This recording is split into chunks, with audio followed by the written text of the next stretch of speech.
السلام علیکم ورحمۃ اللہ وبرکاتہ۔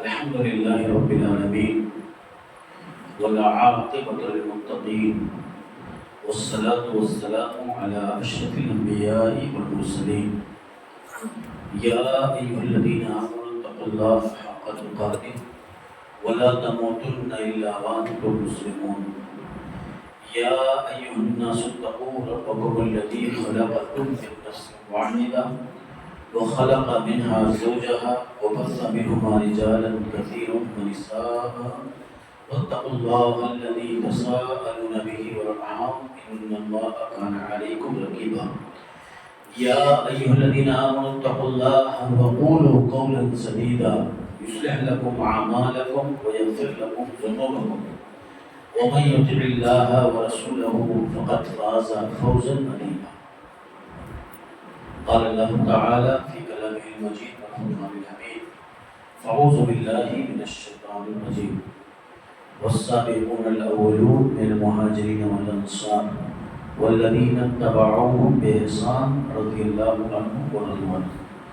محترم سامعین و حاضرین بزرگوں اور دوستوں، تیسرے خلیفہ راشد حضرت عثمان غنی رضی اللہ تعالیٰ عنہ کی سیرت اور حالات زندگی کو آپ نے اس سے پہلے کے دروس میں سماعت فرمایا۔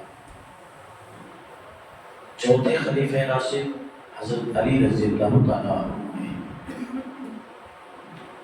آپ بھی اللہ کے نبی صلی اللہ علیہ وسلم کے جلیل القدر صحابہ میں سے ہیں، عشرہ مبشرہ میں سے ہیں، اور اس کے علاوہ کئی فضائل اور امتیازات آپ کو حاصل ہیں۔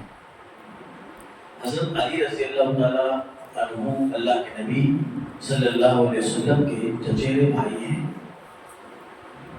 اور اللہ کے نبی صلی اللہ علیہ وسلم نے ان کو اپنی کفالت میں رکھا تھا۔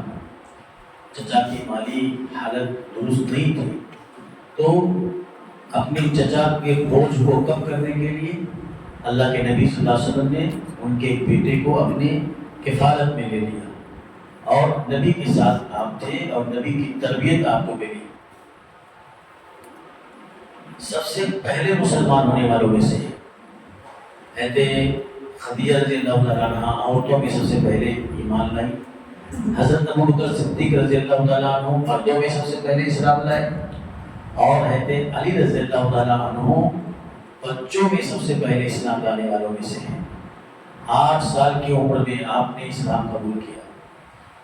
اب آپ اگر غور کریں تو حضرت علی رضی اللہ تعالیٰ عنہ کا جو عالم شباب ہے، جو جوانی کی آپ کی عمر ہے، وہ ان ادوار میں گزری جب اسلام انتہائی مصائب و مشکلات کے دور سے گزر رہا تھا، اور بڑی آزمائشیں تھیں، بڑی رکاوٹیں تھیں، بڑے مسائل و مشکلات تھے۔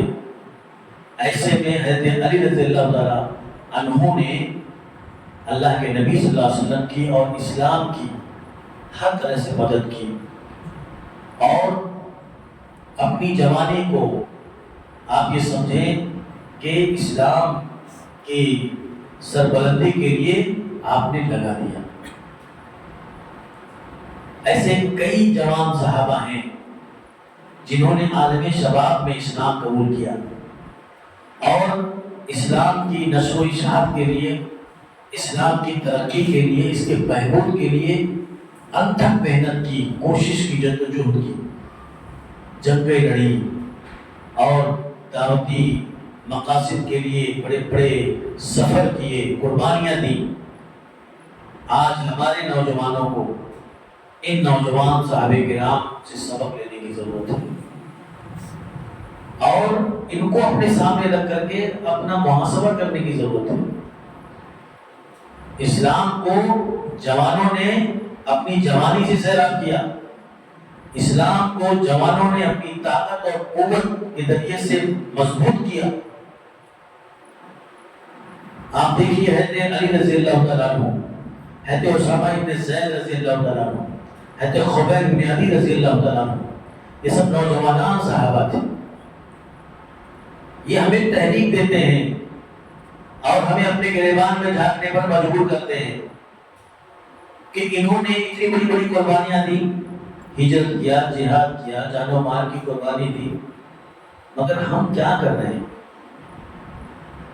آج تو المیہ یہ ہے اسلام سے، دین سے بیزاری کا، بے توجہی کا، کہ درس میں بیٹھنا بھی گوارا نہیں ہے، کسی دین کے کام کے لیے وقت دینا، اپنی انرجی لگانا اور اپنی صلاحیتیں لگانا یہ بھی گوارا نہیں ہے. اس کو غیر ضروری سمجھا جا رہا ہے اور یہ سمجھا جا رہا ہے کہ ہم اس سے بے نیاز نہیں. آپ بتائیے اس سے زیادہ محرومی اور کیا ہوگی کہ اب ہم ان دین کی مجلسوں سے بھی بیدار ہو جائیں، اور خاص طور پر ہمارے نوجوان جن کو لوگوں کو جمع کرنا چاہیے، جن کو لوگوں کو پکڑ پکڑ کر کے لانا چاہیے، جن کو لوگوں کو موٹیویٹ کرنا چاہیے، وہ خود اگر پیچھے رہیں گے، وہ خود اگر دلچسپی نہیں لیں گے تو دین کا کام کیسے ہوگا؟ دعوت کا کام کیسے ہوگا؟ یہ دعوت کا کام جب تک آدمی خود آگے بڑھ کر کے نہیں کرے گا اور دوسروں کے اوپر یہ تکیہ کر کے بیٹھے گا کہ ہے کچھ میرے بھائی لوگ کر رہے ہیں، یہ دعوت کا کام نہیں ہو سکتا ہے، تبلیغ کا کام نہیں ہو سکتا ہے. میرے بھائیوں، آپ دکھائیے صحابہ کرام کو کہ کون تھا جو اپنے گھر میں اس لیے بیٹھ گیا کہ ہے نا کرنے والے، چل رہا ہے نا، کر رہے ہیں نا. یہ سوچ کسی کی نہیں تھی، یہ سوچ آج بن گئی ہے کہ ہم نے اپنی ذمہ داریوں کو بھی دوسروں کے سپرد کر دیا ہے اور ہم یہ سوچ رہے ہیں کہ ہاں چل رہا ہے اور میں اگر نہیں ہوں تو کیا ہوا. میرے بھائیوں، آپ کو ثواب کی ضرورت نہیں ہے، آپ کو اجر نہیں چاہیے، آپ کو اللہ کی رضا اور اس کی خوشنودی نہیں چاہیے. اگر آپ کو ایک کارڈ مل جائے شادی کا، آپ ضرور پہنچو گے. اگر آپ کو کسی فنکشن میں مدعو کر دیا جائے، ادھارن ہے، آپ ضرور پہنچو گے. چھوٹی سی چھوٹی دعوت کو بھی آدمی مس نہیں کرنا چاہتا. یہ دعوت نہیں ہے، اس کی اہمیت نہیں ہے. ہمارے جو سلف تھے ایسے چلتے پھرتے دین کی مجلس سجا لیا کرتے تھے اور دیکھ کر کے لوگ جمع ہو جاتے تھے. ایسی کشش ہوتی تھی، ایسی مقناطیسیت ہوتی تھی ان مجلسوں کے اندر کہ لوگ پروانوں کی طرح ٹوٹتے تھے اور لوگ دوڑ دوڑ کر کے آتے تھے اور شامل ہوتے تھے. آج دھیرے دھیرے دینی مجلسوں کا یہ ویرانی بڑھتی جا رہی ہے. بہت سارے مقامات پر درس ہوتا ہے، بیان ہوتا ہے، دلچسپی نہیں لیتے لوگ. کچھ دنوں کے بعد آپ یہ دیکھنا کہ یہ سلسلے بھی ختم ہو جائیں گے. ایسی سلسلے ختم ہوتا ہے جب لوگ دلچسپی نہیں لیتے، کوئی رسپانس نہیں ملتا تو سب تھک ہار کر بیٹھ جاتے ہیں. 2-3 لوگ جو بیچارے کوشش میں رہتے ہیں ان کی بھی ہمت جواب دے جاتی ہے اور پھر معاملہ ختم ہو جاتا ہے. ایسے بہت سارے جگہوں پر ہوا ہے. اور میں آپ کو بتاؤں کہ آج بھی ایسے بہت سارے مقامات ہیں کہ حقیقت میں لوگ وہاں ترستے ہیں، علم سے محروم ہیں، دینی مجلسوں کا ان کے یہاں نام و نشان نہیں، کیونکہ جہالت ہے، غربت ہے، پسماندگی ہے. لوگ ترستے ہیں کہ کوئی آئے اور اللہ کے نبی صلی اللہ علیہ وسلم نے فرمایا ہے، کچھ حدیثیں ہم کو سنا کر کے چلا جائے. لوگ انتظار میں رہتے ہیں لیکن وہاں کوئی نہیں پہنچتا ہے. ان کے مسجدوں میں جو خطبہ بھی ہوتا ہے وہ ایک آدمی جو اردو جانتا ہے وہ کتاب میں پڑھ کر کے سنا کے اور پھر اتر جاتا ہے، نماز پڑھ کے نکل جاتا ہے. وہ ترستے ہیں. ایک مسجد میں جانے کا اتفاق ہوا، جیسی ہی نماز کے بعد میں نے ان الحمد للہ پڑھا، جو لوگ نماز پڑھ کے باہر نکل گئے تو باہر سے آگے بیٹھ گئے اور پھر شروع سے لے کے آخر تک ان لوگوں نے درس کو سنا. ان کو بہت اچھا لگا کیونکہ پیاس تھی، طلب تھی، ان کو نہیں ملتا ہے. وہ پیاسے ہیں اور جہاں جہاں دریا بہ رہا ہے، نہر بہ رہی ہے، وہاں کے لوگوں کو اس کی قدر و قیمت نہیں معلوم، اس کی اہمیت نہیں معلوم۔ یہ افسوس کا مقام ہے، یہ اچھی بات اور اچھی علامت نہیں ہے ہماری دینی زندگی کے لیے۔ جب دین کی محفلیں ویران ہونے لگے، جب دین کی بات اور نصیحت اور قرآن و حدیث کی مجلسوں کو اہمیت نہ دیا جانے لگے، تب سمجھ لیں کہ دینی اعتبار سے ہم ترقی نہیں، ہم تنزلی پر ہیں، ہماری الٹی گنتی شروع ہے، یہ آپ سمجھ لیجیے۔ اس لیے ان دینی مجلسوں کو آباد کیجیے، یہاں آپ کو تھوڑا سا علم مل جاتا ہے، نالج مل جاتا ہے، تحریک مل جاتی ہے، تھوڑا جذبہ پیدا ہوتا ہے، ہمارے سلف کے واقعات معلوم پڑتے ہیں۔ آج ان کے واقعات کو پڑھو اور سنو تو ایسا لگتا ہے کہ سب افسانہ ہے، ایسا کیسے ہو سکتا ہے؟ کیونکہ ہم اپنے بارے میں سوچتے ہیں کہ ہم سے یہ نہیں ہو سکتا تو ان سے بھی نہیں ہوا ہوگا، سب ایسے بیان کر دیا ہے، لیکن ان سے ہوا ایسا، اور یہ حقیقت ہے میرے بھائیوں۔ پوری جوانی ایسے علی رضی اللہ عنہ کی اللہ کی راہ میں صرف ہوئی، یہ مسلمان ہوئے، مسلمان ہونے کے بعد جو بھی مسلمان ہوتا تھا وہ دوسروں کے لیے پریشان ہو جاتا تھا، ان کو اسلام کی طرف لانے کے لیے بے چین ہو جاتا تھا۔ حضرت علی رضی اللہ عنہ کے ذریعے سے کئی لوگ ایمان لائے۔ حضرت ابو ذر غفاری رضی اللہ عنہ کا نام آپ نے سنا ہوگا، جلیل القدر صحابی ہیں، ان کے اسلام لانے کا ذریعہ حضرت علی رضی اللہ عنہ نے، جبکہ اس وقت جو حالات تھے، اس وقت جو مصائب و مشکلات کا دور چل رہا تھا، اس میں اسلام کا نام لینا، اللہ کا نام لینا، اللہ کے نبی کے بارے میں پوچھنا، یہ بڑا جان جوخم تھا۔ اس دور سے مسلمان گزر رہے تھے۔ حضرت ابو ذر غفاری رضی اللہ عنہ نے جب سنا اسلام کے بارے میں، وہ قبیلے غفار میں رہتے تھے، تو اپنے بھائی کو بھیجا کہ جا کر کے تحقیق کرو، جا کے تحقیق کرو، ایک نئے نبی کی آمد ہوئی ہے، اور میرا علم، میرا مطالعہ بتاتا ہے کہ یقیناً نبی کے آنے کا وقت ہو چکا ہے، جا کے تحقیق کرو۔ یہ آئے اور کچھ معلومات لے کر کے یہ چلے گئے، کیونکہ کسی سے کوئی معلومات نہیں مل رہی تھی، بس قرآن کی کچھ آیتیں سنی اور آ کر کے بتا دی۔ انہوں نے کہا کہ تم نے مکمل تحقیق نہیں کی۔ پھر انہوں نے رب سفر ڈالا اور وہاں سے مکہ آئے، اور آنے کے بعد حرم کے اندر، حرم کے صحن میں وہیں پر انہوں نے پڑاؤ ڈال دیا۔ پورا دن نہیں رہے، کہیں سے کچھ ان کو سراغ نہیں مل رہا ہے، کہیں سے اللہ کے نبی صلی اللہ علیہ وسلم تک پہنچنے کا ان کو کوئی راستہ نہیں مل رہا ہے، کیونکہ اللہ کے نبی صلی اللہ علیہ وسلم کا سراغ لینا اور آپ کا ایڈریس اور پتہ پوچھنا یہ بڑا جان جوخم تھا۔ فوراً لوگ پکڑ کر کے لے جا کے اندر کر دیتے اور ان پر ظلم و ستم کا دور شروع ہو جاتا، ایسا دور چل رہا تھا۔ شام ہو گئی تو وہیں پر لیٹ گئے، مسافر تھے۔ لیکن علی رضی اللہ عنہ کو وہاں سے گزر ہوا، دیکھا کہ مسافر پڑا ہوا ہے یہاں پہ، یارو مددگار، ان کو اپنے ساتھ لیا، کہا آئیے میرے ساتھ، اور کوئی بات نہیں کہ اپنے گھر لے گئے۔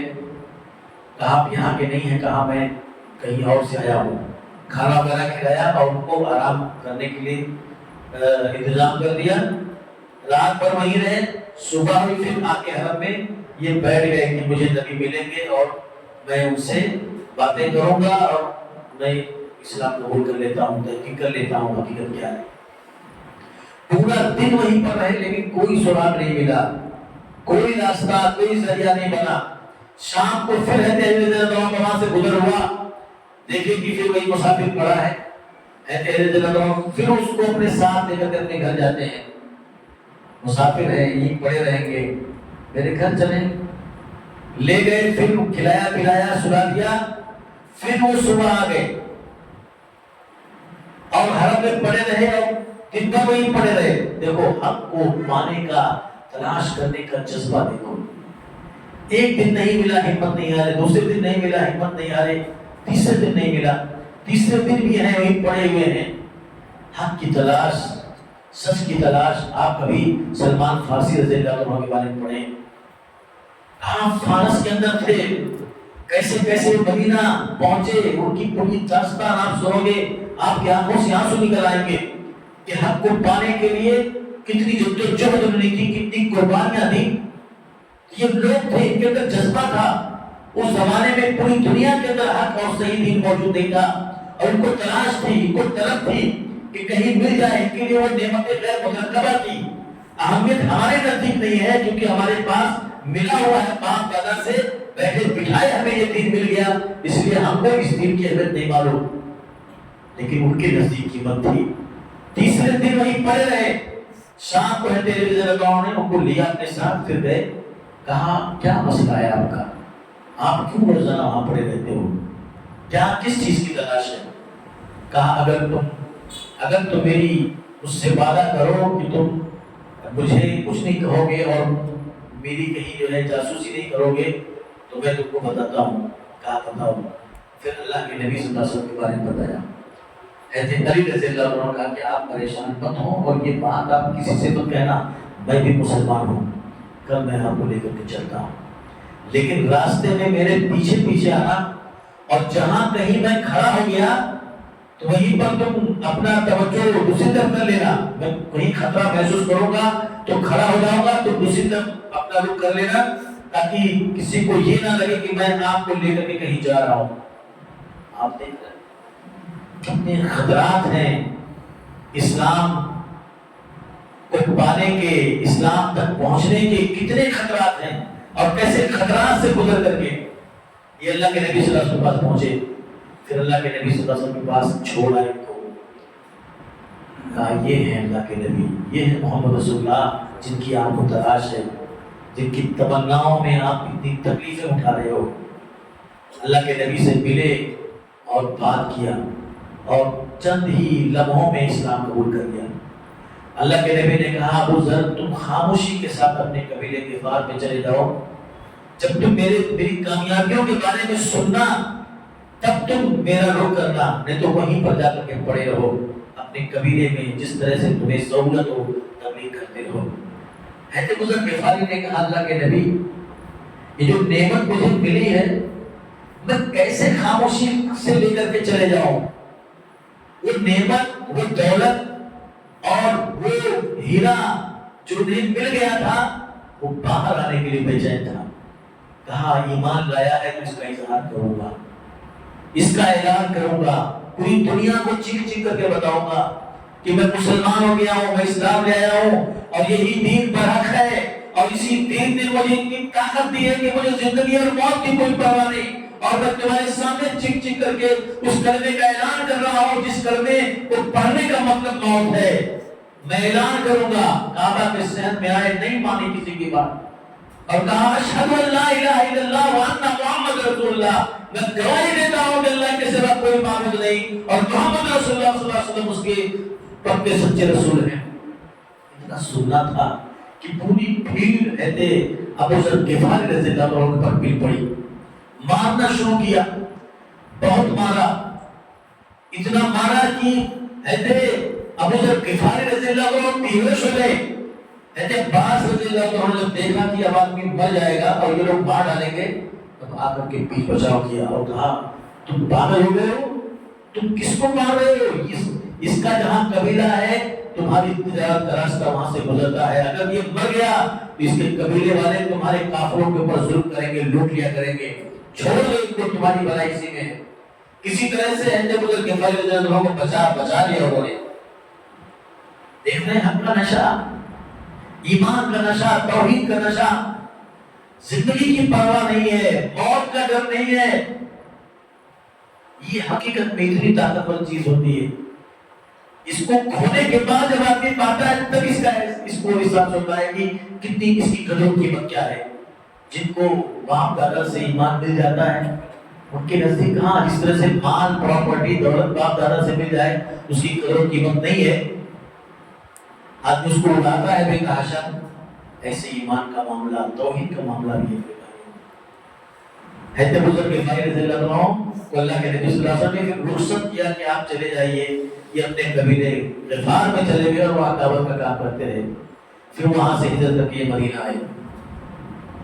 حضرت علی رضی اللہ تعالیٰ عنہ نے ان کی رہنمائی کی تھی۔ حضرت علی رضی اللہ تعالیٰ عنہ خطرے سے کھیلتے ہوئے لے کر کے ان کو اللہ کے نبی صلی اللہ علیہ وسلم کے پاس آئے تھے، اور آپ نبی کے مشن کے لیے، نبی کے کاج اور کام کے لیے ہر طرح سے اپنے آپ کو آپ نے لگایا، اپنی جان کی پرواہ نہیں کی۔ جب نبی رحمت صلی اللہ علیہ وسلم نے ہجرت کیا اور ہجرت کا پلان بنایا تو اس پلان میں حضرت علی رضی اللہ عنہ کو شامل کیا اور سب سے خطرناک کام دیا. اس سے زیادہ خطرناک کام حضرت ابو بکر صدیق رضی اللہ عنہ کو تھا، لیکن جو کام حضرت علی رضی اللہ عنہ کو دیا وہ بھی بہت خطرناک تھا.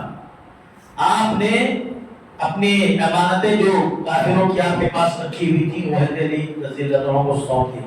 کہا یہ اپنے پاس رکھو، میرے یہاں سے نکل جانے کے بعد سب کی امانتیں ان کو دے دینا، تاکہ کوئی یہ نہ کہے کہ محمد رسول اللہ ہمارا پیسہ لے کر کے بھاگ گیا. دیکھو یہ آپ کا نبی ہے، یہ ہمارا اور آپ کا نبی، ہمیں فخر ہے اپنے نبی پر. ایک امین جن مکہ والوں نے آپ کو کہا تھا، ان کے اس دیے ہوئے خطاب اور دیے ہوئے منصب کا خیال آپ نے ان حالات میں بھی رکھا کہ آپ یہاں سے جا رہے ہیں تو کسی کا لے کر کے نہیں جا رہے ہیں، جبکہ نبی کو جو یہاں سے جانا پڑ رہا تھا انہی کی وجہ سے جانا پڑ رہا تھا، لیکن آپ نے ان کی امانتوں کو ان تک پہنچانے کا انتظام کیا. اور سب سے حیرت ناک بات یہ ہے کہ مکہ کو آپ سے زبردست اختلاف تھا، آپ کے عقیدے، آپ کے ایمان، آپ کے توحید سے اتفاق نہیں تھا، سب آپ کے دشمن تھے، لیکن جب امانت رکھنے کی بات آتی تھی تو نبی کے پاس لا کے امانت رکھتے تھے، کیونکہ ان کو پتا تھا کہ ان سے زیادہ امین پورے مکہ میں کوئی ہے ہی نہیں، ان سے ہمارا لاکھ اختلاف، لیکن ہم جو امانت ان کے پاس رکھیں گے وہ ضائع نہیں ہوگی. یہ اللہ کے نبی صلی اللہ علیہ وسلم کا کردار تھا. حضرت علی رضی اللہ عنہ نے نبی کا دیا ہوا کام آپ نے دیا، اور وہ بستر جس پہ نبی سوتے تھے، جس پر حملہ ہونے والا تھا، اس بستر پر اللہ کے نبی صلی اللہ علیہ وسلم نے حضرت علی رضی اللہ عنہ کو سلا دیا. کہا تم اسی بستر پر میری چادر اوڑھ کے سونی ہے. جانثاری دیکھو، نبی کے لیے جان و مال کی قربانی کا جذبہ دیکھو. کہتے ہیں علی رضی اللہ عنہ نے ذرا برابر نہیں اعتراض کیا کہ اللہ کے رسول آپ یہاں مجھے سلا رہے ہو، یہاں تو حملہ ہونے والا ہے، میری جان جا سکتی ہے. نہیں، سر اطاعت تسلیم، سر اطاعت خم کر دیا، سر تسلیم خم کر دیا اور اس بستر پر آپ سو گئے. اللہ کے نبی نکل گئے. صبح کافروں نے حضرت علی رضی اللہ عنہ کو اس بستر پر پکڑ لیا اور بہت مارا، بہت زدو کو کیا اور لے جا کر کے بند کر دیا ہے علی رضی اللہ عنہ کو. لیکن حضرت علی رضی اللہ عنہ بہت عقل مند اور ہوشیار تھے. اللہ کے نبی نے کہا کہ امانتیں دے کر کے تم بھی چلے آنا، تو حضرت علی نے اس سے یہ نتیجہ نکال لیا تھا کہ مطلب جان محفوظ رہے گی. اگر جان محفوظ نہیں رہتی تو کیسے کہتے کہ یہ امانتیں سب کو واپس کر کے تم بھی میرے ہمارے سے آ کر کے لے جانا. تو حضرت علی رضی اللہ عنہ پر جو بھی گزرا، جو بھی بیتا، اس کو آپ نے برداشت کیا، بند کر دیا. پہلے تو آپ سے بلایا کہ آپ بتائیے کہاں گئے، بتا دو. بہت مارا اور بلانے کی کوشش کی، کہا مجھے کچھ نہیں معلوم، مجھے بس کہا گیا تھا تم کو یہاں سونا ہے، میں سو گیا، اس کے بعد مجھے نہیں معلوم، میں کچھ نہیں بتا سکتا. اور کچھ نہیں بتایا. آخرکار آپ کو بند کیا پھر چھوڑ دیا. اور حضرت علی رضی اللہ عنہ بھی یہاں سے جو ہے مدینہ آپ ہجرت کے چلے گئے، آپ نے بھی ہجرت کر لیا. پھر حضرت علی رضی اللہ عنہ اب جوان ہو گئے تھے، اب بلوغت کو پہنچ چکے تھے. اللہ کے نبی صلی اللہ علیہ وسلم نے اپنی سب سے چہیتی، سب سے پیاری، اپنی لگتے جگر روئے در حضرت فاطمہ رضی اللہ تعالیٰ عنہ کا نکاح حضرت علی رضی اللہ عنہ سے کیا. حالانکہ حضرت فاطمہ رضی اللہ تعالیٰ عنہ سے نکاح کے لیے بہت سے لوگ خواہش مند تھے، بڑے بڑے صحابہ نے پیغام نکاح دیا تھا، لیکن نبی کی نیت حضرت فاطمہ رضی اللہ تعالیٰ عنہ کا نکاح کس سے کرنے کی تھی؟ حضرت علی رضی اللہ عنہ سے کرنے کی تھی. یہ معمولی سعادت نہیں تھی حضرت علی رضی اللہ عنہ کی، بہت بڑی سعادت. اللہ کے نبی کے داماد بھی بنے اور سب سے چہیتی پیاری بیٹی کو آپ کے عقد میں دیا اللہ کے نبی صلی اللہ علیہ وسلم نے. مگر دیکھو نبی کی سوچ، مگر دیکھو نبی کا نظریہ. آج ہم اپنی بچیوں کے بارے میں ہماری سوچ کیا ہوتی ہے، ہمارا نظریہ کیا ہوتا ہے؟ ہماری لاڈلی ہے، ایسے گھر میں شادی کروں گا کہ بیٹی عیش کرے گی، بیٹی عیش کرے گی. یہ سوچ کے ہم اپنی بچیوں کی شادیاں کرتے ہیں. نبی نے اپنی بیٹی کی شادی کن کے یہاں کی؟ حضرت علی رضی اللہ عنہ کے یہاں، جو غربت و مسکن کی زندگی گزار رہے تھے. جو بڑے بیچارے پریشان حال رہا کرتے تھے، کوئی ان کے پاس مال نہیں تھا، دولت نہیں تھی، جائیداد نہیں تھی، اللہ کے نبی نے ان سے نکال دیا اپنی بیٹی کا، اور خود آپ نے ان کے گزر بسر کے لیے کچھ چیزیں ان کو شادی میں دی، کیونکہ اس وقت ان کے پاس جو گھر تھا اس میں وہ ساری سہولتیں میسر نہیں تھی۔ آپ نے تکیہ دیا، آپ نے مشکیزہ دیا، آپ نے چادر دی اور جو چکی دی گیہوں پیسنے کے لیے، یہ اللہ کے نبی نے دیا۔ ہمارے کچھ بھائی اللہ کے نبی نے جو سامان حضرت علی رضی اللہ عنہ کو دیا اپنی بیٹی سے شادی کے موقع پر، تو کہتے ہیں دیکھو نبی نے جہیز دیا تھا۔ یہ جہیز تھا، نبی نے جہیز دیا تھا، اس نے جہیز دو، لو، مانگو، ڈیمانڈ کرو، کوئی مقاعدہ نہیں۔ یعنی یہ جو موجودہ دور میں جو جہیز کی جو رسم چل رہی ہے، اس کو لے جا کر کے سیرت سے ملانے کی کوشش کرتے ہیں، حضرت فاطمہ رضی اللہ عنہا کی شادی سے اور نکاح سے ملانے کی کوشش کرتے ہیں۔ اب فریج بھی دو، اے سی بھی دو، واشنگ مشین بھی دو، اور یہ فرنیچر کے سامان بھی دو، موبائل بھی دو، گاڑی بھی دو، کار بھی دو، جو کہ نبی نے دیا تھا۔ نعوذ باللہ من ذالک۔ یہ اللہ کے نبی نے جہیز دیا تھا، یہ جہیز نہیں تھا، یہ حضرت علی رضی اللہ تعالیٰ عنہ کے پاس یہ سامان نہیں تھا، یہ ضرورت کی چیزیں نہیں تھی۔ اب شادی ہو رہی تھی، ان کی ضرورت تھی، تو ضرورت کے تحت یہ اللہ کے نبی نے دیا تھا۔ یہ جہیز اور موہر نہیں تھا، یہ ڈیمانڈ، یہ نہ تو اس کا ڈیمانڈ کیا گیا تھا۔ اگر یہ جہیز تھا اور یہ مشروع تھا، اس کا چلن تھا، تو آپ بتائیے اللہ کے نبی صلی اللہ علیہ وسلم نے اپنی اور بیٹیوں کا جو نکاح کیا تھا، ہے تو میں کلثوم کا ان کو کیوں نہیں دیا تھا؟ رقیہ رضی اللہ عنہا کیوں نہیں دیا تھا؟ یہ افسوسناک معاملہ ہے۔ ایسے لوگ دلیلیں نکالتے ہیں، ایسے لوگ استدلال کرتے ہیں، اس لیے ہر چیز کی دلیل لوگوں کو شریعت میں مل جاتی ہے، سیرت میں مل جاتی ہے۔ اللہ کے نبی صلی اللہ علیہ وسلم نے اپنی بیٹی کا نکاح حضرت علی رضی اللہ تعالیٰ عنہ جو قریب تھے، مسکین تھے، ان سے کیا۔ بڑے بڑے امیروں سے کر سکتے تھے، بڑے بڑے مالداروں سے کر سکتے تھے، لیکن نبی کی سوچ آپ دیکھیے، نبی کا نظریہ آپ دیکھیے۔ آپ کے ہاں مال کی اہمیت نہیں، آپ کے ہاں دولت کی اہمیت نہیں، اور بیٹیوں کے تعلق سے اس طرح کی سوچ نہیں کہ میں اپنی بیٹی کو بڑے سے بڑے مالدار گھر میں کروں۔ اللہ کے نبی نے کہا 4 چیزوں کو دیکھ کر کے رشتہ کیا جاتا ہے، مال کو، جمال، خوبصورتی کو، حسب و نسب کو، خوبصورتی کو، دین کو۔ اللہ کے نبی نے کہا تم دینداری دے کر کے رشتہ کرو، دینداری دے کر کے نکاح کیا کرو، اخلاق، سیرت، کردار یہ دے کر کے اس کو ترجیح حاصل ہو تمہاری زندگی کے اندر۔ تو اللہ کے نبی صلی اللہ علیہ وسلم نے اپنی بیٹی کا نکاح حضرت علی رضی اللہ تعالیٰ عنہ سے کیا۔ ایسی غربت کی زندگی تھی کہ حضرت فاطمہ رضی اللہ تعالیٰ عنہا کو حضرت علی نے بھیجا کہ جاؤ اپنے ابا سے کہو کہ غلام دے دیں، کتنے گھر کے اندر ہمارے حالات خراب ہیں، تمہارے ہاتھوں میں چالے پڑ گئے ہیں، اور جو ہے پانی لاتے لاتے میرے کمر کے اندر داغ پڑ گیا ہے، اور حالات ہمارے بہت خراب ہیں، جاؤ ایک غلام مانگ کے لے آؤ تاکہ جو ہے ہمارے لیے کچھ آسانی ہو جائے، سہولت ہو جائے۔ حضرت فاطمہ رضی اللہ تعالیٰ عنہ گئی اپنے ابا سے غلام مانگنے کے لیے کہ ابا آئے ہیں کچھ قیدی، اس میں سے غلام ہمیں دے دو ہمارے گھر کے لیے، ہماری سہولت کے لیے۔ لیکن گئی تو لیکن اللہ کے نبی سے کچھ کہہ نہیں پائی۔ یہ شرم، یہ حیا، یہ جھجک، یہ اپنی بچیوں کو سکھاؤ۔ ہر معاملے میں بولنا، ہر معاملے میں جو ہے اظہار خیال کرنا، یہ بچیوں کو شرم سکھایا جائے، حیا سکھایا جائے۔ دیکھو نبی نے کیسے یہ بولنا اور بولنے کی لت اپنے اندر پیدا کر لینا، یہ بچیوں کے لیے بہت نقصان دہ ہے، بہت تکلیف دہ ہے۔ آدمی جتنا کم بولتا ہے اتنا فائدے میں رہتا ہے، اس لیے ان کو جھجک سکھائی جائے، شرم سکھائی جائے، حیا سکھائی جائے، نہ یہ کہ ان کو بے باکی اور ان کو بول دینا اور اعتراض کرنا اور جگہ جگہ اپنی رائے دینا۔ اس طرح کا کلچر، اس طرح کی تہذیب ہم کو اپنی بچیوں کو نہیں سکھانی چاہیے۔ ان کے اندر کمگوئی ہونی چاہیے.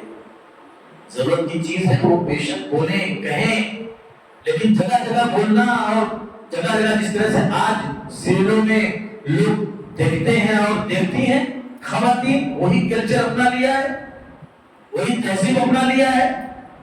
ہاں اگر سامنے والا ایک بول رہا ہے ادھر سے چار بولیں گے، وہ 1 منٹ بول رہا ہے ادھر سے 5 منٹ بولیں گے.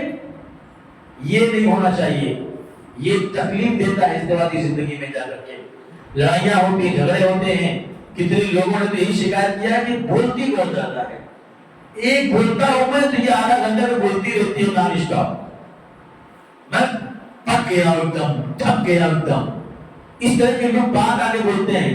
اس لیے ہم نہیں لینا چاہتے، اس لیے ہم طلاق دے رہے ہیں، اس لیے ہم ان سے یہ کھلا لے رہے ہیں، کیونکہ بولتی بہت زیادہ ہے.